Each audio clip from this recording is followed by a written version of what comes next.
xShape features modeling tools with a wide variety of predefined primitive subdivision or sub-D surface shapes in both 2D and 3D. You can use these to get started on your modeling work quickly. When starting a new physical product, select a primitive that is closest to the general approximation of the final shape, knowing that you'll use multiple tools to complete the shape.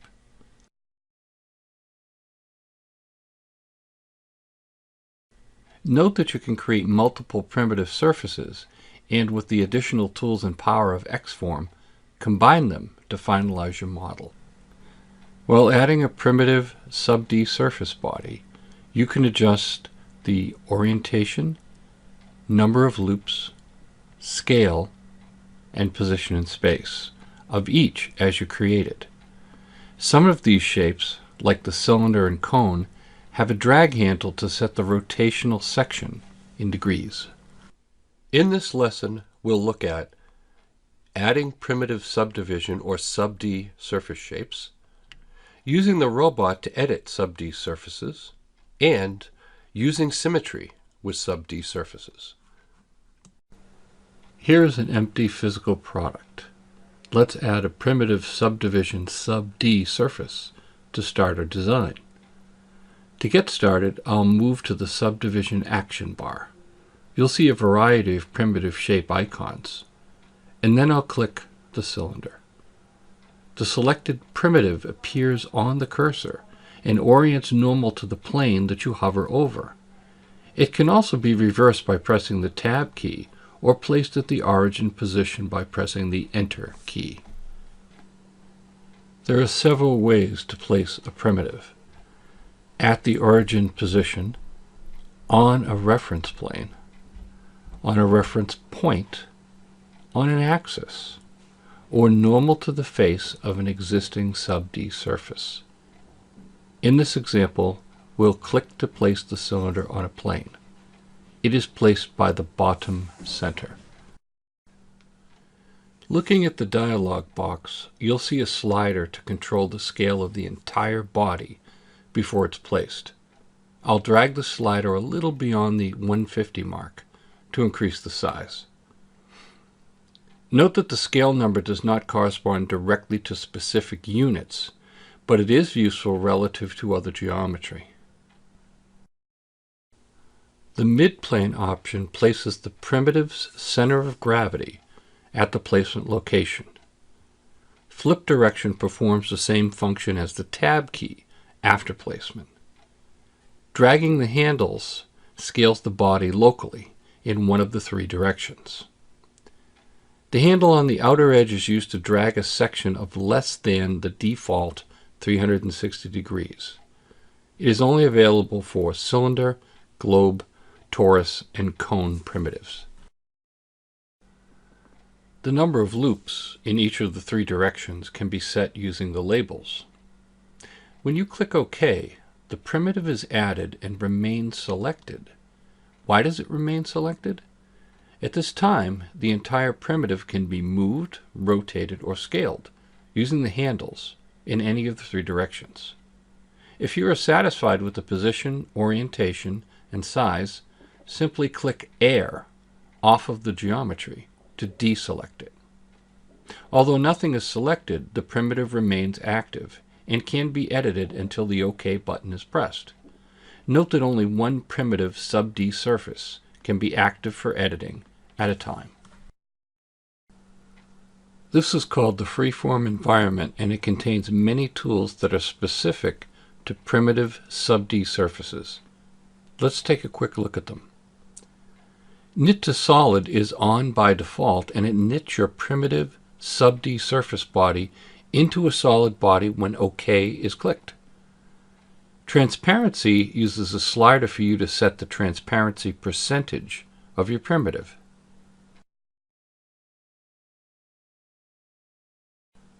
The Mesh Cage toggle allows you to show or hide the controlling mesh cage of the primitive. You can edit with the cage on or off.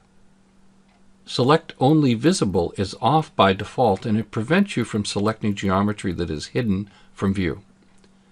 The selection filter contains multiple options for you to filter by any entities, the default, vertices, edges, faces, edge rings,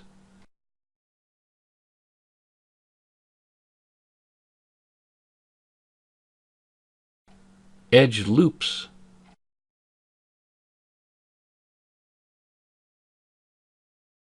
or face loops.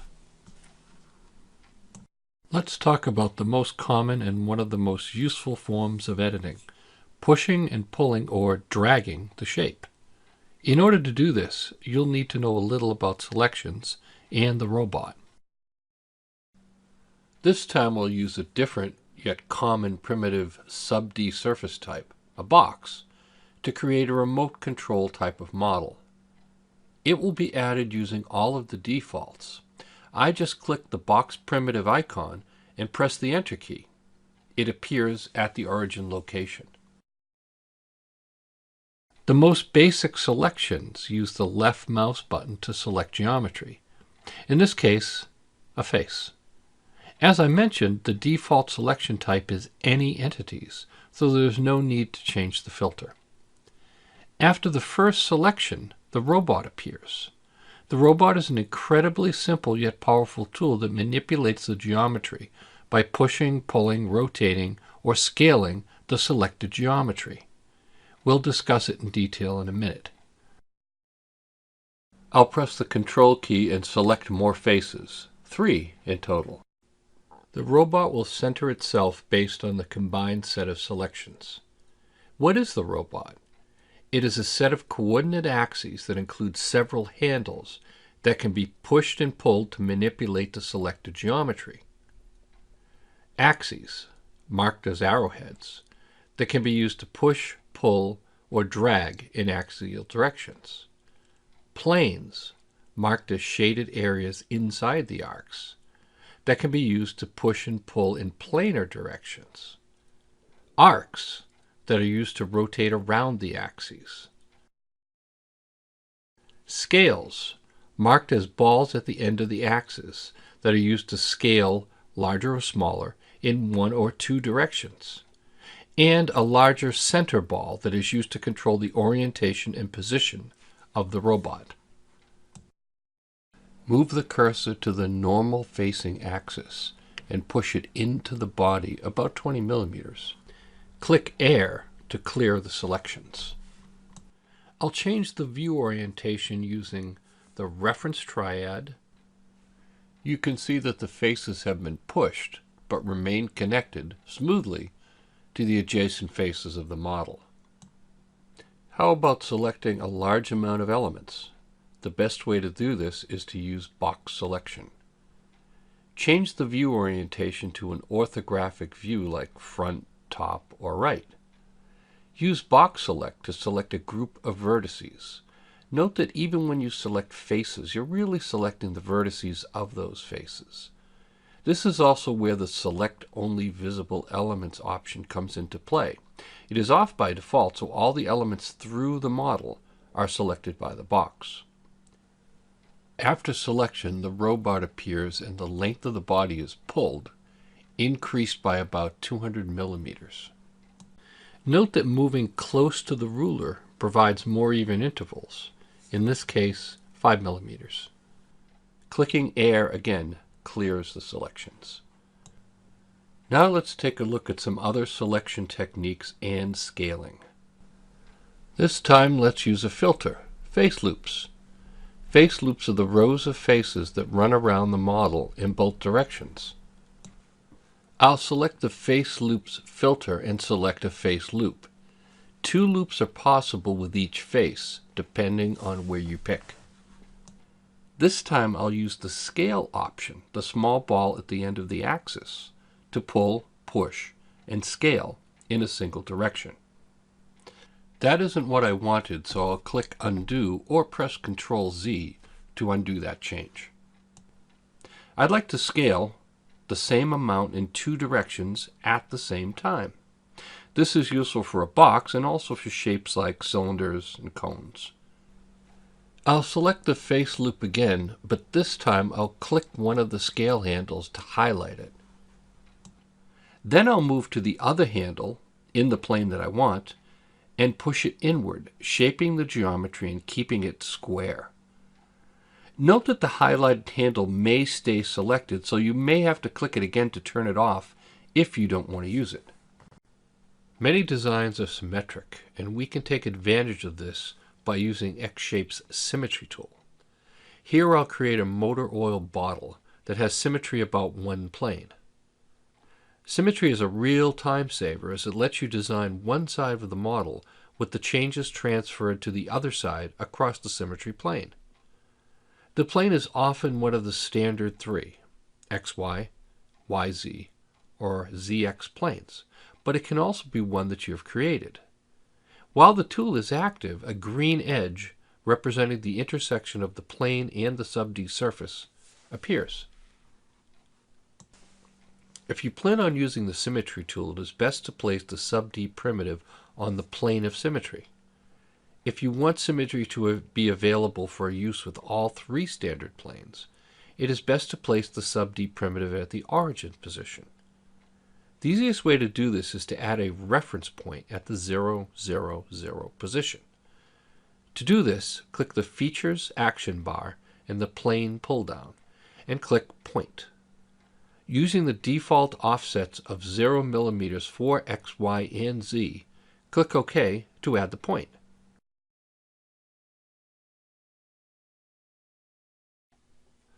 Click the Subdivision action bar, the sub-D primitive box, and hover over the reference point. Click to place it there. The freeform dialog appears, and I'll dial the scale up to about 200 millimeters. Note that I'm using rough estimates here because more specific values can be applied later in the process. Let's set the number of segments in the Z direction to 5, using the label, and click OK, and finally click Air. Let's start with the changes right away, those changes that do not require the symmetry tool. Change to the front view, box select the upper vertices, and pull upwards about 100 millimeters, and again click Air. This bottle has an angled top, so I'll select the top left couple of rows of vertices, not the whole top. Using the Arc tool, rotate the vertices about 20 degrees counterclockwise. Once you've pushed, pulled, rotated like this, just wait for a second to see the results. Don't be too quick to move the mouse again, or the shape may continue to change. I'll mention to click Air this one last time. It's the quickest way to clear the selections you've made. I'll press the space bar and change to a side view.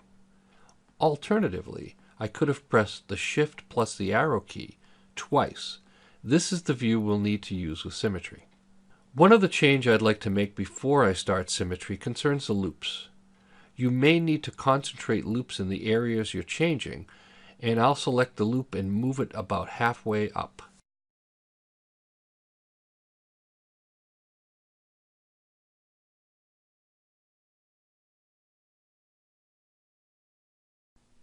Now it's time to start the symmetry tool. Click Symmetry. I'll select the YZ plane from the screen, but note that I could have just as easily selected from the Design Manager. Click OK, and symmetry is on. I'll select some vertices on the right side and push them inward along the normal axis to squeeze the upper portion of the bottle.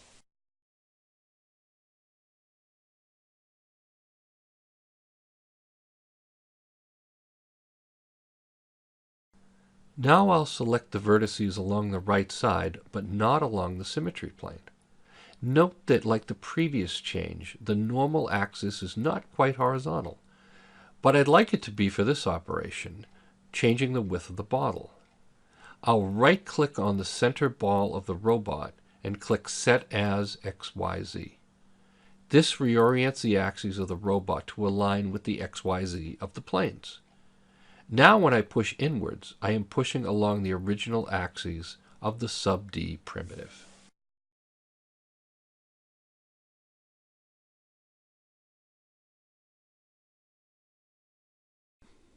We're done with symmetry, so I'll turn it off by simply clicking the icon again.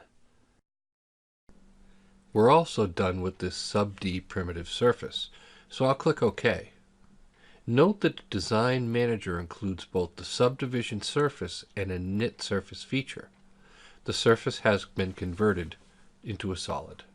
This bottle will need a spout, and although your first reaction may be to add in a sub-D cylinder, if you want a true cylinder, it is best to create prismatic shapes with the tools in xDesign. The same is true for lines and arcs.